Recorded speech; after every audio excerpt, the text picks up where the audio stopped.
Pero dahil tayo ay sole proprietorship, 3 lang yung ating pag-aaralan, 3 lang i-prepare natin. Ako nga minsan, wala na akong cash flow statement eh.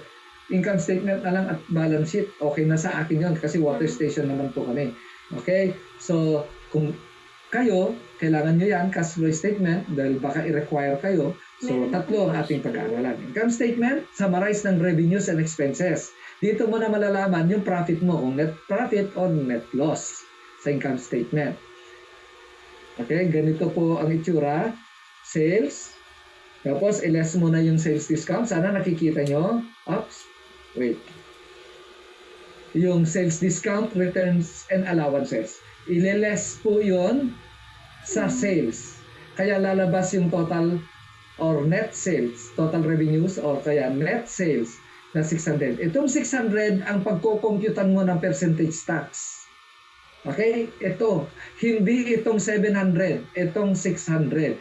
Pero kung wala kang sales discounts, returns, and allowances, ay 700. Naintindihan po ha? Kasi minsan sinasabi ni BIR, gross sale, gross sale. Ito ang gross sale ni BIR, itong 600 na to.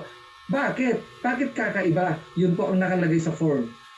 Ang nakalagay sa form, gross sale, open and close parenthesis, net of sales discounts, return, and allowances. Kaya before kayong mag-fill up ng form, basahin nyo yung form ko ano ang mga kailangang information na ilalagay nyo para alam nyo kung ano yon. Kaya dito nagkakagulo sa net sale at saka gross sale. Ang gross sale ng accounting itong 700. Ang net sale ng accounting itong 600. Minsan tinatawag ni BIR itong 600 na to ay gross sale. Pero actually, net sale yon kung titignan mo ang form. Okay. Ngayon, ito yung cost of goods sold, 210,000. Itong cost of goods sold, nandiyan po yung inventory list na sinasabi ko sa inyo. Kung 0 ang inventory list mo, lalabas na mataas ito. Okay, lalabas na mataas ito. Itong cost of goods sold. Kapag wait, kasi ang formula ng cost of goods sold is beginning inventory less mo yung ending inventory.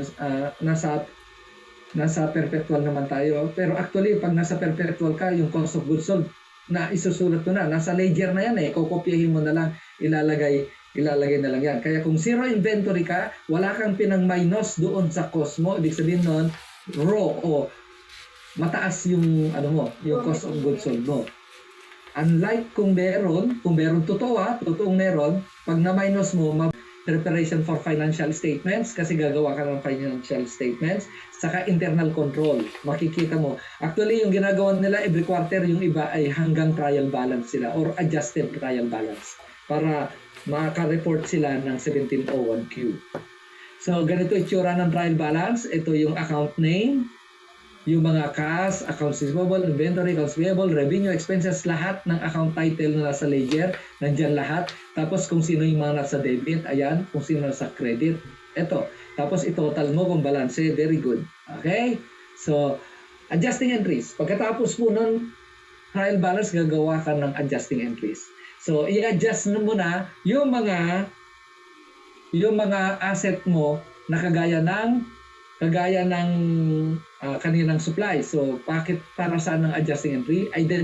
Unang-una, i-identify mo muna ang accounts needing adjustment. So, ano-ano yung mga kailangan ng adjustment? Kagaya nung nasa assets. Kagaya niyang halimbawa, end of the month, ang pera mong hawak ay 50 pesos lang. Pero ang nakasulat sa libro ay 300.